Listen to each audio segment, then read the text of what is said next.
तो दोस्तों आपका फिर से फिल्मी चीटी चैनल पर स्वागत है और आज मैं एक्सप्लेन करने वाला हूं 2018 में आई मूवी मुल्क को। मूवी से जुड़ी सारी बातें मैं एक्सप्लेनेशन के अंत में करूंगा। उससे पहले मैं आपको सुनाता हूं इस फिल्म की कहानी। तो मूवी की शुरुआत में हम देखते हैं मुराद अली मोहम्मद नाम के व्यक्ति को, जो कि बनारस में अपने परिवार के साथ रहते हैं। मुराद अली की पत्नी का नाम है तबस्सुम, उनके बेटे का नाम है आफताब, उनके छोटे भाई का नाम है बिलाल अली, उनके भतीजे का नाम है शाहिद और भतीजी का आयत। मुराद अली पेशे से वकील हैं। बिलाल की बेगम का नाम भी तबस्सुम ही है, तो उन्हें छोटी तबस्सुम कह के बुलाते हैं सब। शाहिद उनका ही बेटा है। बिलाल की अपने भाई से बहुत कम बात होती है, कम क्या बात ही नहीं होती। शाहिद एक आदमी आलम से मिलता है जो कि कहता कि इन तमाम लोगों पर इल्जाम है मुसलमान होने का, अफसोस ये है नहीं। टखने के ऊपर पैजामा और घुटने के नीचे कुर्ता पहनकर सर पर 12 रुपए की टोपी टिकाकर हर जुम्मे भेड़ बकरियों की तरह अदक पर नमाज पढ़ने से कोई मुसलमान नहीं हो जाता। माँ बाप अपने बच्चों को अरबी में कुरान की आयतें रटवा देते हैं, लेकिन मतलब मालूम नहीं। मालूम होता तो ये हाल नहीं होता मुसलमानों का।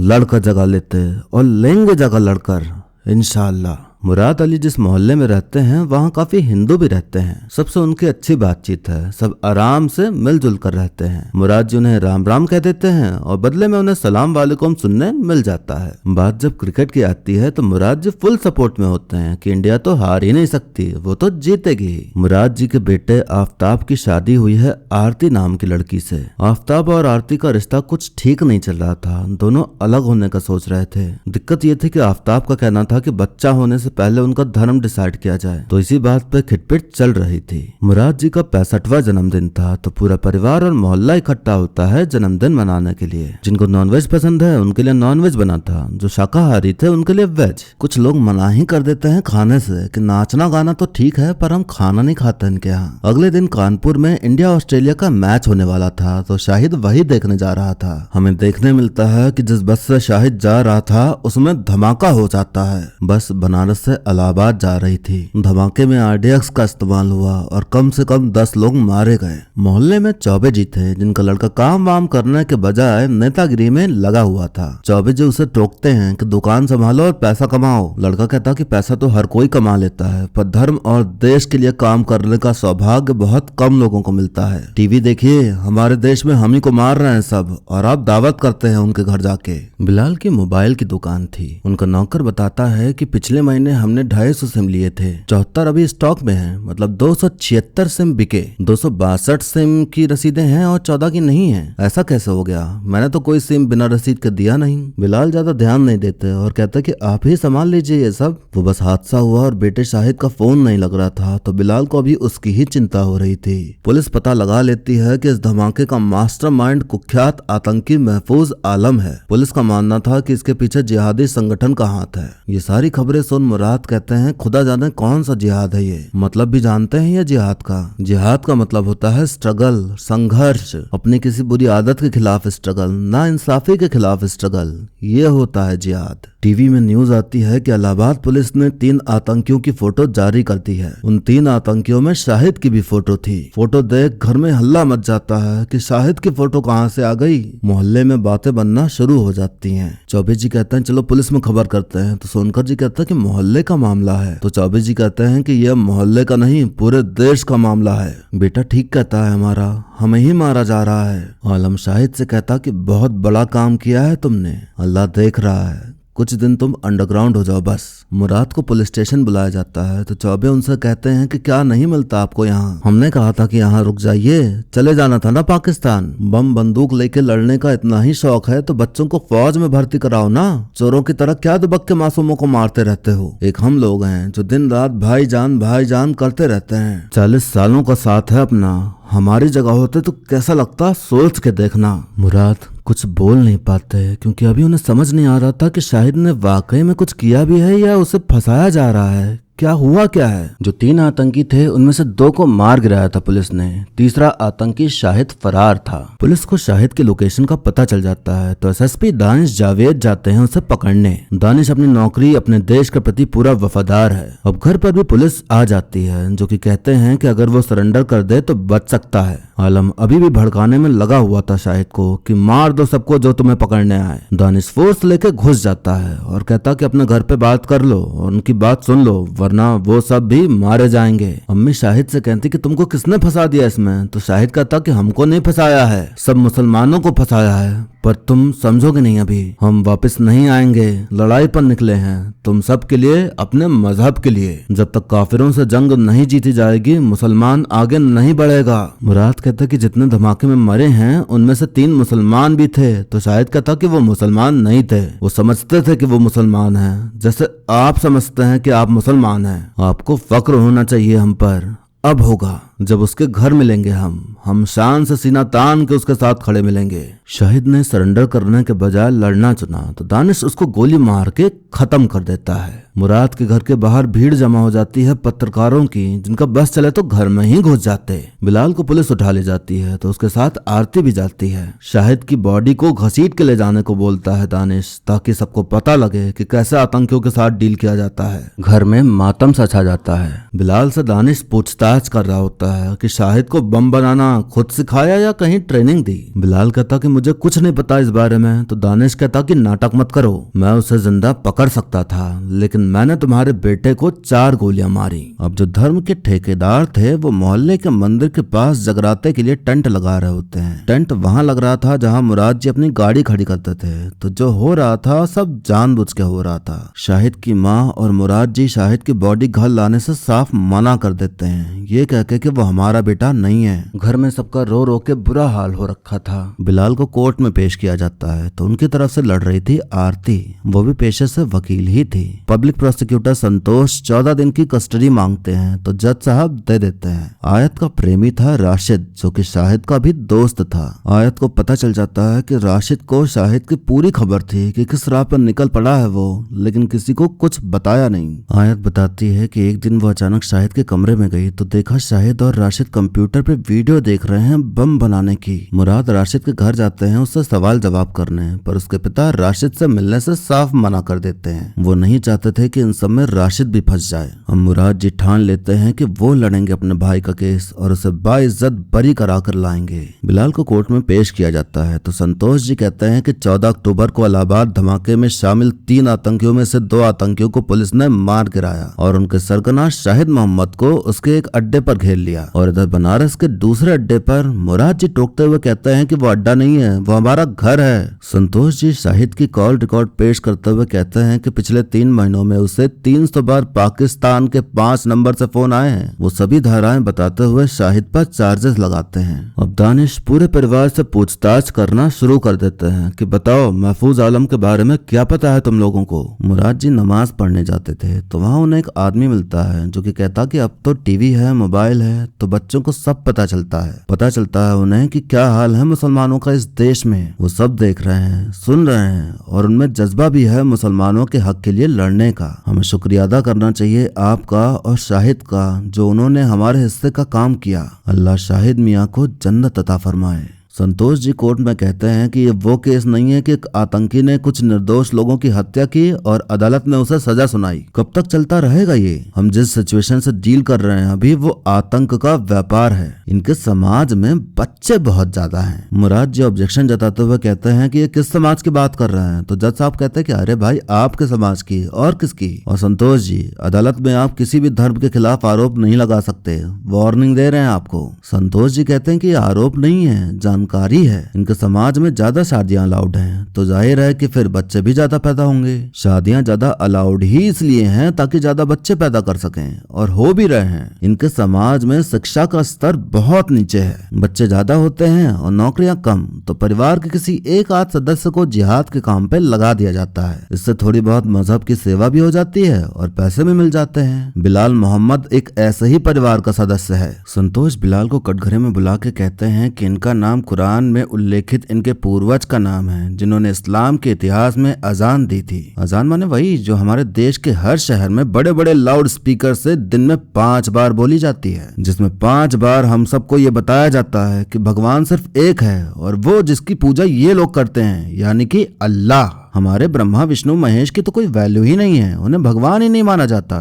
ये मात्र शाहिद और बिलाल के बारे में नहीं है, ये उस मानसिकता के बारे में केस है जो धर्म के नाम पर निर्दोष लोगों की हत्या करते हैं और बाद में कहते हैं कि हर मुसलमान ऐसा नहीं होता। तो फिर कौन कैसा है ये कौन बताएगा। मैं किसी भी धर्म का अपमान नहीं कर रहा, मुराद जी का मैं सम्मान करता हूँ, हमारे बड़े भाई हैं वो तो। हिंदू मुसलमान दोनों इस देश में मिलकर रहते हैं। इस देश में हर मुसलमान का स्वागत किया जाता है, समाज उनका सम्मान करता है, क्योंकि इनके मुस्लिम समाज ने हमारे यहाँ अब्दुल हमीद, अब्दुल कलाम, बिस्मिल्लाह खां जैसे रत्नों को दिया है। हालांकि ये एक्सेप्शनल है। मैं ये साबित कर दूंगा कि सिर्फ अभियुक्ति ही नहीं बल्कि इनका पूरा परिवार ही इस आतंकी साजिश का हिस्सा है। अब लोग मुराद जी के परिवार वालों की फोटोज वीडियोस लेके मीम बनाने लगे थे, घर पर पत्थरबाजी करने लगे थे। लोगों ने घर के दरवाजे और दीवारों पर तरह तरह की चीजें लिख दी थी, जैसे कि आतंकी पाकिस्तान जाओ। मुराद जी पुलिस कंप्लेन करने जाते हैं तो पुलिस वाला कहता कि आप FIR मत करवाइए, लौंडे लफाड़े रहे होंगे, रात को लिख के चले गए होंगे, मिलेंगे तो डांट दूंगा, FIR करोगे तो आप ही को परेशानी होगी,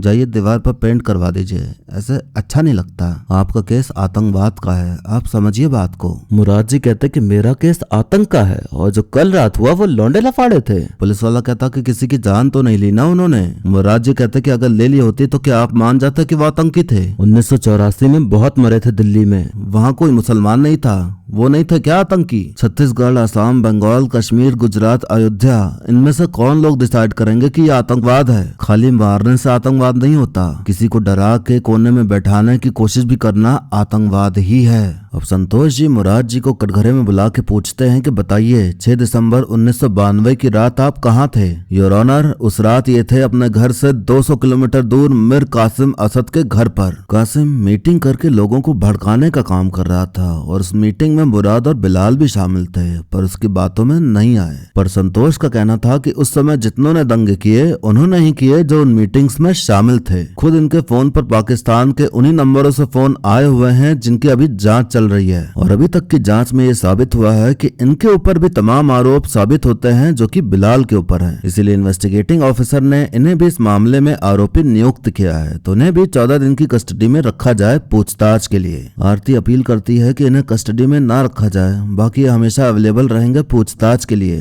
तो जज साहब मान जाते हैं। मुराद आरती से कहते हैं कि ये केस अब तुम लड़ो मेरे लिए, तुम साबित करो मेरा प्यार मेरे मुल्क के लिए, वरना मैं ये बहस हार जाऊंगा। एक ऑफिसर कोर्ट में बताते हैं कि बिलाल के घर के कंप्यूटर से आतंकवाद से जुड़ा बहुत सारा मटेरियल मिला है और इनके घर के एक बेडरूम में पूरी इलेक्ट्रॉनिक वर्कशॉप सेटअप हुई थी, जहां से एक छोटा मोबाइल नेटवर्क भी ऑपरेट किया गया था, एक तरह का प्राइवेट मोबाइल नेटवर्क जो किसी भी इंडियन मोबाइल नेटवर्क को टच नहीं करता और इसे हम टैप भी नहीं कर सकते। संतोष जी एक एंटीना दिखाते हुए कहते हैं कि इससे वो प्राइवेट मोबाइल नेटवर्क ऑपरेट किया जाता था। आरती ऑफिसर से पूछती है कि अगर किसी को कंप्यूटर की जानकारी ना हो तो क्या उसे ये सब पता चल पाता, तो ऑफिसर कहता कि नहीं। आरती कहती कि बिलाल के पास तो स्मार्टफोन तक नहीं और बस हाई स्कूल पास आउट है, इनका ये जानना बिल्कुल नामुमकिन था कि शायद अपने कंप्यूटर में क्या कर रहा है। संतोष बिलाल की दुकान में काम करने वाले अफजल को बुलाकर पूछते हैं कि इस महीने 14 सिम रिलीज हुए बिना डॉक्यूमेंट के, किसके कहने पे हुए बताइए। अफजल कहते हैं कि जब मैंने बिलाल को बताया तो उन्होंने कहा कि कहीं से मैनेज कर लो डॉक्यूमेंट। संतोष बताता है कि वह 14 सिम कार्ड महफूज आलम को दिए गए, जिसमें से 4 सिम कार्ड आखिरी बार इलाहाबाद में इस्तेमाल किए गए हैं। आरती अफजल से पूछती है कि क्या बिलाल ने आपसे कहा था कि 14 सिम कार्ड किसी को दे दो, तो अफजल कहता कि नहीं। तो जब उन्होंने नहीं कहा तो क्या पता आपने ले लिए हो। इससे ये मालूम पड़ता है कि ये साबित नहीं किया जा सकता कि 14 सिम कार्ड बिलाल की जानकारी में किसी को दिए गए थे। अब मुराद को मस्जिद में वो आदमी फिर मिलता है जो कि कहता है कि हम एक मीटिंग रख रहे हैं शाहिद मियाँ की शहादत के लिए, हमें बहुत बदनाम किया जा रहा है हर जगह, अगर अब भी हम साथ मिलकर नहीं खड़े हुए तो जीना मुश्किल हो जाएगा इस मुल्क में। मुराद जी कहते हैं कौन से मुल्क में रहते हो आप, मेरा मुल्क तो मेरे पीछे खड़ा हुआ है,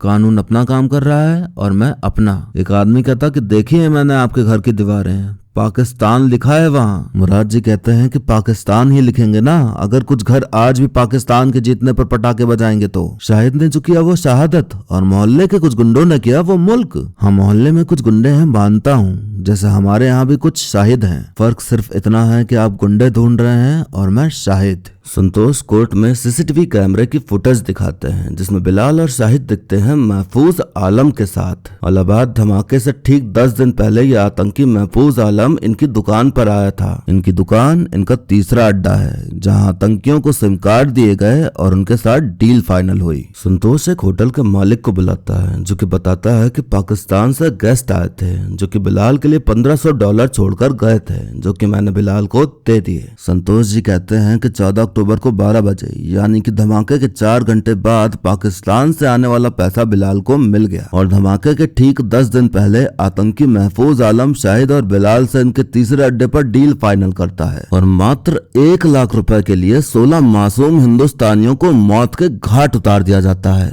आरती के पूछने पर बिलाल बताते हैं कि पैसे मेरी बहन ने भेजा था पाकिस्तान से। दिक्कत यह थी कि वो पैसा हवाला से आया था तो साबित नहीं किया जा सकता था कि उनकी बहन ने ही भेजे थे पैसे। पैसों की किल्लत थी इसलिए बिलाल ने मांगे थे पैसे। बिलाल की तबीयत सही नहीं चल रही थी। आज अचानक उनको दिल का दौरा पड़ जाता है और वो मौत की नींद सो जाते हैं। उदासी का साया खत्म हुआ नहीं था कि अब मातम का पहाड़ भी टूट पड़ा घर पर। हम देखते हैं कि अब आरती का शौहर आफताब भी आ जाता है घर। सोनकर जी चौबे जी जैसे ना बनते हुए पूरा साथ दे रहे थे मुराद के परिवार का। आफताब सबसे कहता है कि आप लोग मेरे साथ चलिए, अब कोई नहीं रहेगा यहाँ इस देश में। बिलाल का केस रहा नहीं और आपका केस कुछ है नहीं, फालतू में सालों साल चलता रहेगा, इससे अच्छा चलो यहाँ से। मुराद जी कहता है कि क्यों नहीं रहेंगे तो तबस्सुम कहते कि क्यों रहें, कौन है यहाँ हमारा। हमने उन्हें परिवार समझा पर उन्होंने हमें कुछ नहीं समझा। कुछ दिन पहले इसी आंगन में सब पार्टी एंजॉय कर रहे थे और आज लाश पड़ी थी बिलाल की, कोई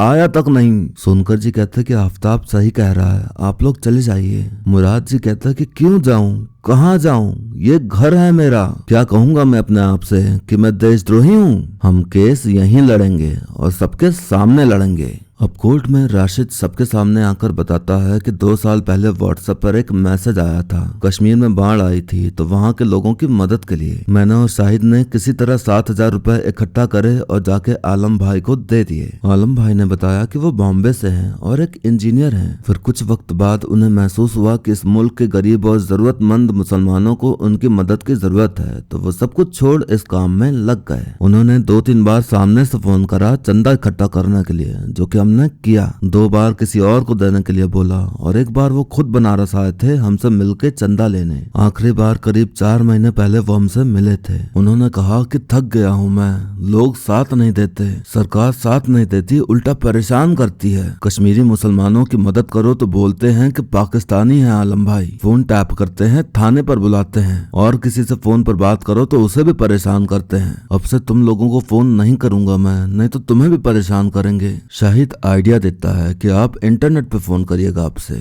राशिद शाहिद को समझाता है कि ये सब मत करो और हो सके तो उस आदमी से बातचीत बंद कर दो। मैं तो नहीं करूंगा, तुम भी मत करो, आदमी सही नहीं लग रहा। आरती अफजल को दोबारा कटघरे में बुलाती है तो उनके बताने पे पता चलता है कि बिलाल को कोई खबर नहीं थी कि दुकान में शाहिद और आलम हैं। बिलाल जब आलम से मिले तो शाहिद ने ये बताया कि आलम उसके दोस्त के बड़े भाई हैं। बिलाल कहीं जा रहे थे और आलम को रेलवे स्टेशन जाना था तो उन्हें लिफ्ट देते हुए रेलवे स्टेशन के पास छोड़ दिया था।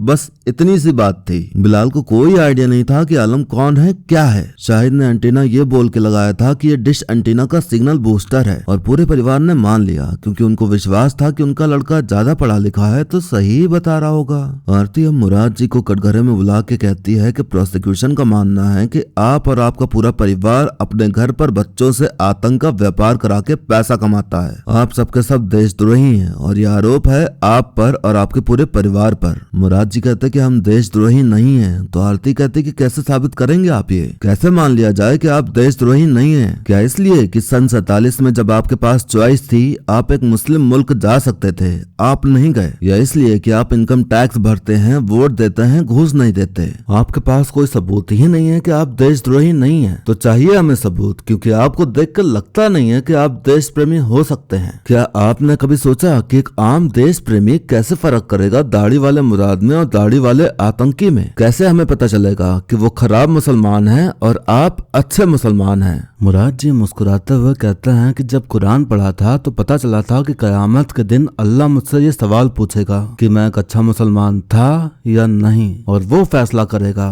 सिर्फ वो कोशिश तो पूरी की थी कि एक अच्छा मुसलमान बनूं, पर कहीं गलतियां हो जाती हैं। संतोष जी ने 1992 की जिस मीटिंग की बात की है उसका सच बताता हूँ। वो 6 दिसंबर 1992 की रात थी। हम सब डरे हुए थे, हर मुसलमान डरा हुआ था। मेरे घर कुछ लोग आए। वो थे चौबे जी और सोनकर जी, जिन्होंने कहा कि माहौल ठीक नहीं है, पर हमारे रहते आप लोगों को कुछ नहीं होगा। जज साहब, जो कुछ भी इस जिंदगी में बना इस मुल्क ने बनाया है। अब्दुल हामिद देश के लिए लड़े तो गांधी जी भी लड़े, मदर टेरेसा भी लड़ी। मुसलमान होने के कुछ फायदे भी हुए इस मुल्क में, और कभी कभी शक की नजर से भी देखा गया हमें, पर दफन उसी कब्रिस्तान में होना है जो मेरे घर से 200 मीटर दूर है। संतोष जी ने कहा कि वो मुसलमानों का सम्मान करते हैं, उनका स्वागत करते हैं। मेरे घर में मेरा स्वागत करने का हक उन्हें किसने दिया? ये मेरा भी उतना ही घर है जितना कि आपका है। अगर आपको शक है मेरी वफादारी पर तो जाइए आप पता कीजिए कि क्यों शक है आपको। अगर आप मेरी दाढ़ी और उसामा बिन लादेन की दाढ़ी में फर्क नहीं कर पा रहे तो भी मुझे हक है मेरी सुन्नत निभाने का।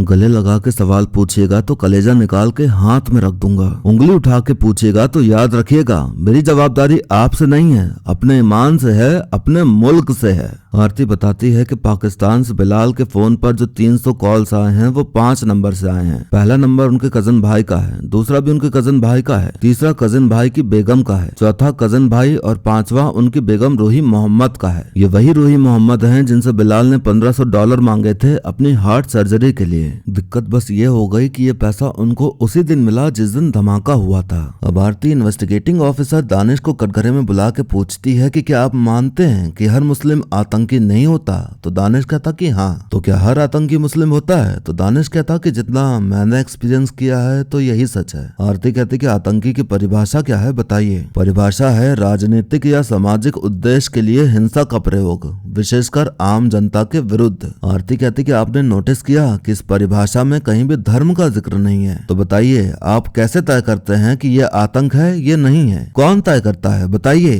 क्या छुआछूत आतंक है? क्या बेगुनाह आदिवासियों पर अत्याचार करना आतंक है? ऊंची जात के लोगों के द्वारा नीची जात के लोगों का अपमान करना क्या आतंक है? आपकी टीम में कितने मुसलमान हैं? दानिश कहता बहुत कम, क्योंकि आपके ज्यादातर टारगेट मुस्लिम होते हैं इसलिए। तो दानिश कहता कि हाँ। तो कभी ऐसा हुआ है कि हीट ऑफ द मोमेंट आपकी टीम भूल गई हो कि आप खुद मुसलमान हैं और कोई एंटी मुस्लिम बात कह दी हो आपको? दानिश कहता कि शायद हुआ हो ऐसा हीट ऑफ द मोमेंट। क्या ऐसा कभी आपको लगा कि ये कुछ लोग पूरी कौम का नाम खराब कर रहे हैं? तो दानिश कहता कि हाँ, हर दफा। आरती कहती कि ये पूरा केस एक धारणा पर बेस्ड है। इन्वेस्टिगेटिंग ऑफिसर जो कि खुद मुसलमान हैं, उनकी खुद भी ये धारणा है कि कुछ लोग पूरी कौम का नाम खराब कर रहे हैं और उनका एजेंडा इस केस से ये साबित करने का है कि ऐसे एग्जाम्पल सेट करें कि आगे जाके किसी भी परिवार से कोई शाहिद ना निकले। सिर्फ इसलिए इन्होंने शाहिद को मार डाला जबकि ये हिरासत में ले सकते थे उसे। आरती उससे उगलवाही लेती है कि हाँ उसका यही सोचना था इसलिए उसने शाहिद को मारा। क्लोजिंग आर्गुमेंट में संतोष जी कहते हैं कि हम उन्हें अपना बनाएं किस तरह, वो हमें अपना समझते ही नहीं। इस परिवार के 2 लड़के एक बेहद खतरनाक आतंकी को लंबे समय से जानते थे, जिनमें से एक लड़के ने 16 मासूम हिंदुस्तानियों की जान ले ली। इस बात के सारे सबूत पेश किए गए हैं कोर्ट में कि ये प्लानिंग इस परिवार ने अपने घर में बैठ कर बनाई। सीसीटीवी कैमरे की फुटेज से ये बात स्पष्ट हो रही है कि बिलाल आतंकी महफूज आलम को बहुत पहले से जानता था और उसने महफूज आलम को 14 सिम कार्ड बिना डॉक्यूमेंट के मुहैया कराए, जिनमें से 4 सिम कार्ड उन आतंकियों द्वारा इलाहाबाद धमाके में इस्तेमाल किए गए। बिलाल और मुराद के फोन पर पाकिस्तान के उन संदिग्ध नंबरों से सैकड़ों फोन कॉल भी आए हैं, जहां से विस्फोट से ठीक 4 घंटे बाद इनको $1500 की फीस प्राप्त हुई। मुराद अली मोहम्मद का 25 साल पुराना इतिहास है दंगाइयों के साथ सांठगांठ करने का। मैं अदालत से प्रार्थना करता हूं कि मुराद अली मोहम्मद को ऐसे दंड से दंडित किया जाए जिसे देखकर देश का कोई भी व्यक्ति दोबारा देश विद्रोही गतिविधि में शामिल होने का साहस न कर सके। और अभियोजन की धारणा के अनुसार इस जघन्य अपराध के लिए मृत्यु दंड से कम कुछ नहीं हो सकता। आरती कहती कि इन्होंने सही कहा, हम उन्हें अपना बनाएं किस तरह, वो हमें अपना समझते ही नहीं। हम और वो। दरअसल ये केस किसी शाहिद, बिलाल या अली मोहम्मद के बारे में तो है ही नहीं। ये केस है हम और वो के बारे में। जज साहब, इस कोर्ट में तरह तरह के लोग हैं, मैं और ये परिवार जिन्हें साबित करना है कि हम निर्दोष हैं। संतोष जी, दानिश और ये सभी ऑफिसर्स जो ये बात मान चुके हैं कि ये परिवार आतंकी है, और जो पीछे बैठे हैं जिनका इस केस से कोई लेना देना नहीं है। इसमें से कुछ पत्रकार हो सकते हैं और कुछ ऐसे जो ऐसे केसेस में रुचि रखते हैं। पता नहीं आपने नोटिस किया कि नहीं कि जब भी संतोष जी कोई ऐसा इल्जाम लगाते थे कि इनके समाज में बच्चे ज्यादा होते हैं, शिक्षा का स्तर कम होता है, इन सब लोगों को हंसी आ रही थी। क्या कोई बता सकता है कि आप लोगों को हंसी क्यों आ रही थी? कोई नहीं खड़ा होता बताने को। जज साहब, इनको इस बात पे हंसी आ रही थी कि जिस समाज में बच्चे ज्यादा होते हैं, शिक्षा का स्तर कम होता है, वो इनका समाज है, उनका नहीं। एक मुल्क कागज पे नक्शों की लकीरों से नहीं बढ़ता सर, मुल्क बढ़ता है दिमाग में, रंग से, भाषा से, धर्म से, जात से। और संतोष जी ने बेहद खूबसूरती से इस मुल्क को हम और वो में बांट दिया है। इन सबको वही हम और वो का चश्मा पहना दिया जो ये पहन के घूमते हैं। इनका घर जो 1927 में बना है, जिसमें ये परिवार रहता है, उसने 1947 में मजहब और मुल्क में से मुल्क को चुना था। वो मुल्क जिसमें 150 भाषाएं बोली जाती हैं, 10 धर्म माने जाते हैं, उस मुल्क में हम और वो की नजर से न्याय को कैसे देखा जा सकता है, ये मुझे समझ नहीं आ रहा। गांधी को एक ब्राह्मण, एक समुदाय ने नहीं मारा था, गांधी को एक इंसान ने मारा था, तो हम उसके समुदाय को ढूंढ के उसको दोषी नहीं करार कर सकते। आतंक आपराधिक कृत्य है, सांप्रदायिक कृत्य नहीं है। अगर हर इस्लाम के मानने वाले को एक ही तराजू में तौला गया तो दुनिया की 1/4 आबादी शक के दायरे में आके खड़ी हो जाएगी। कोई और तरीके ढूंढने होंगे सर। सुनकर और चौबे को अली मोहम्मद के घर जाके उन्हें बताना होगा कि वो उनके साथ हैं। आयत, बिलाल और अली मोहम्मद को शाहिद और राशिद पर नजर रखनी होगी, तभी ये मुल्क दुनिया का सबसे बेहतरीन मुल्क बनेगा। हम और वो मिलकर इस मुल्क को थोड़ी ना बनाते हैं, हम इस मुल्क को बनाते हैं। शाहिद की मौत का जिम्मेदार वो खुद था, पर बिलाल की मौत की जिम्मेदारी कौन लेगा? वो बीमार थे, उनके इलाज के पैसों को जिहाद की फीस मान ली गई। बचाव पक्ष अभियोजन पक्ष के द्वारा लगाए गए सभी आरोपों से इनकार करता है और मैं विनती करती हूँ कि आरोपी को बाइज्जत बरी किया जाए। जज साहब कहते हैं कि 2 केसों की बहस सुना दी आप लोगों ने, एक का फैसला मेरे अधिकार क्षेत्र में है, एक का नहीं है, पर सलाह तो दे ही सकता हूँ ना। अली मोहम्मद जी, कोई आपकी दाढ़ी पर सवाल उठाए आज के बाद तो इमोशनल मत होइए और गुस्सा भी मत होइए। एक किताब है भारत का संविधान, इसके पहले पन्ने के कुछ फोटो कॉपीज करा लीजिए और जो भी सवाल उठाए उसे पकड़ा दीजिए एक पन्ना। उसके बाद भी परेशान करे तो हम संभाल लेंगे। कोर्ट आपके परिवार से गुस्सा भी है कि आप अपने लड़के पर नजर नहीं रख पाए। नजर ना रख पाने की कोई सजा तो है नहीं,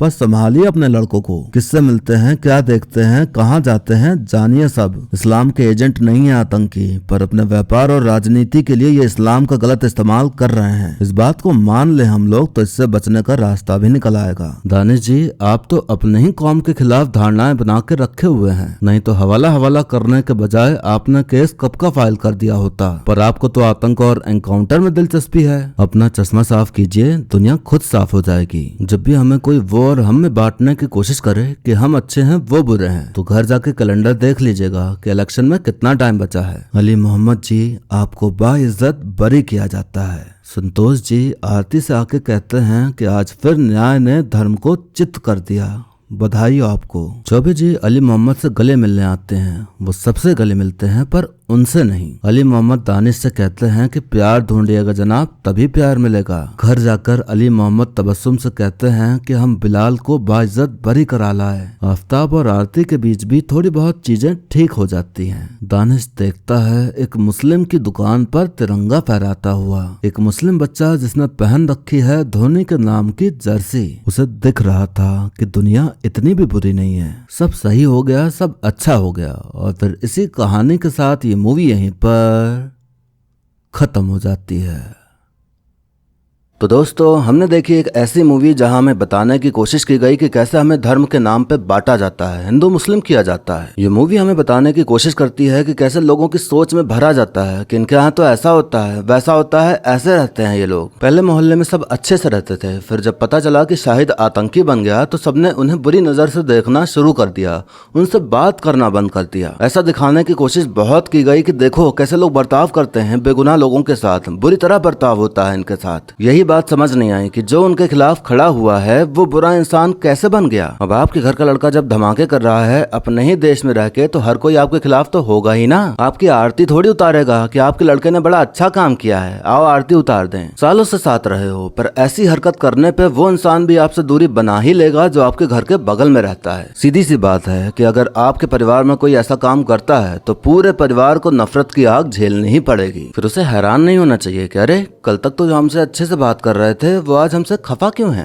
आपके लड़के ने मासूम लोगों को मारा है तो कोई आपसे अच्छे से बात क्यों करेगा। सबके मन में नाराजगी तो होगी ही ना। आपको कितना ही बुरा लगे कि क्यों कर रहे हैं हमारे साथ लोग ऐसा, पर जब उन लोगों के नजरिए से सोचेंगे जिनके परिवार के लोग मारे गए तो शायद आप भी यही करते। शाहिद अगर आतंकी नहीं होता, उस बस में खाली बैठता और धमाका हो जाता और वो मारा जाता, तो आप भी उस इंसान को गालियां देते, उसे मार डालने का सोचते जिसने बम धमाका किया। फिर आप ये नहीं सोचते कि अरे धमाका तो उस लड़के ने किया था, उसकी फैमिली का क्या दोष है। आप भी यही सोचते कि लड़का जब ऐसा है तो परिवार ही ऐसा होगा। अब परिवार को कोर्ट में केस लड़ना होगा और साबित करना ही होगा कि हम बेकसूर हैं, हम नहीं शामिल थे उस इंसान के प्लान में। अली मोहम्मद को भी पता था कि हाँ हैं हमारे कौम में गद्दार लोग जो इस मुल्क में रहकर इसी को खत्म करने का प्लान करते रहते हैं। हमें ऐसे लोग दिखाए भी गए हैं जो शाहिद के सपोर्ट में थे। दिक्कत यहाँ ये है कि दोनों ही धर्म में जो धर्म के ठेकेदार बने बैठे हैं वही सब गड़बड़ी कर रहे हैं। इधर भी ऐसे लोग हैं और उधर भी ऐसे लोग हैं जो लोगों को भड़काने में लगे रहते हैं कि हमारे साथ गलत हो रहा है, हम खतरे में हैं। ऐसी मानसिकता रखने वाले लोग ही दंगे करवाते हैं और उनके पीछे होते हैं नेता लोग, क्योंकि धर्म एक ऐसा टॉपिक है जिससे वोट लिए जा सकते हैं। अगर सब एकदम समझदार बन गए, सब साथ रहने लगे, तो लोग साफ हवा, अच्छी पढ़ाई, अच्छी रोड से डिमांड करने लगेंगे। इसीलिए इनको धर्म में उलझा कर रखो ताकि हमारा पेट भरता रहे और ये लोग इसी में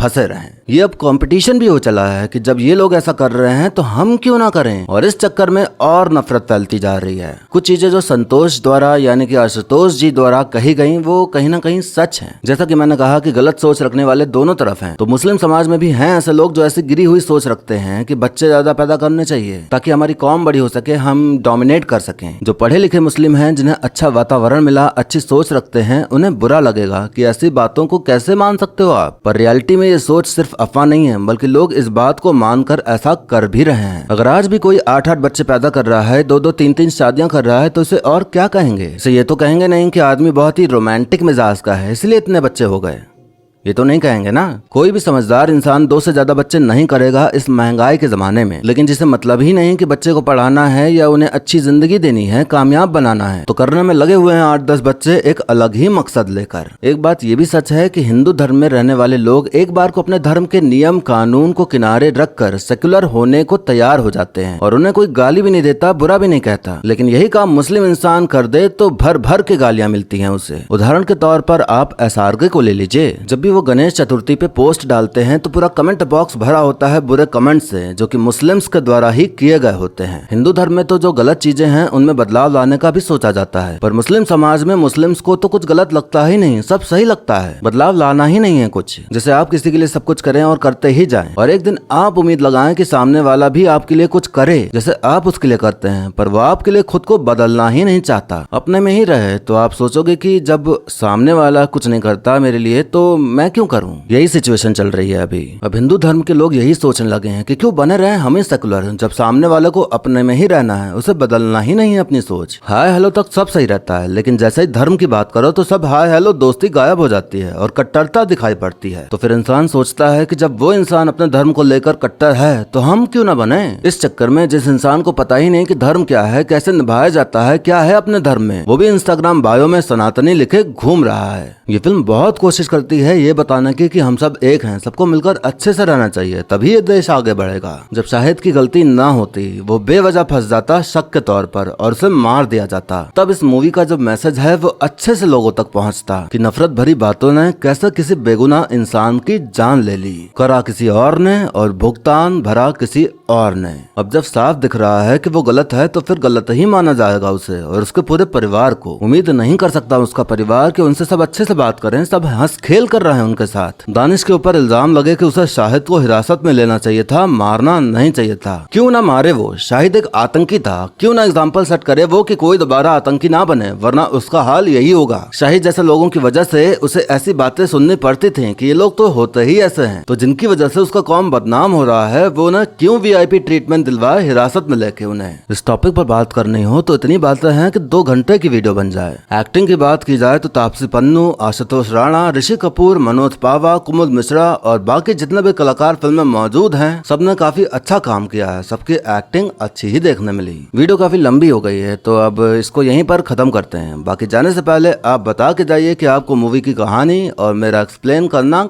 कैसा लगा। अच्छा लगा हो तो वीडियो को लाइक कर दीजिए, और नहीं अच्छा लगा हो तो डिसलाइक का भी विकल्प आपके लिए मौजूद है। अगर आप मेरी आवाज में मूवी सीरीज की कहानी सुनते रहना चाहते हैं तो आप इस चैनल को सब्सक्राइब कर लीजिए, ताकि आने वाली वीडियोस की खबर आप तक पहुंच जाए। बाकी मिलते हैं अब अगली वीडियो में, तब तक के लिए टाटा बाय बाय और नमस्ते। I am Batman. I am Batman। Acting की बात की जाए तो तापसी पन्नू, आतुतोत राणा शिट यार, आशुतोष राणा।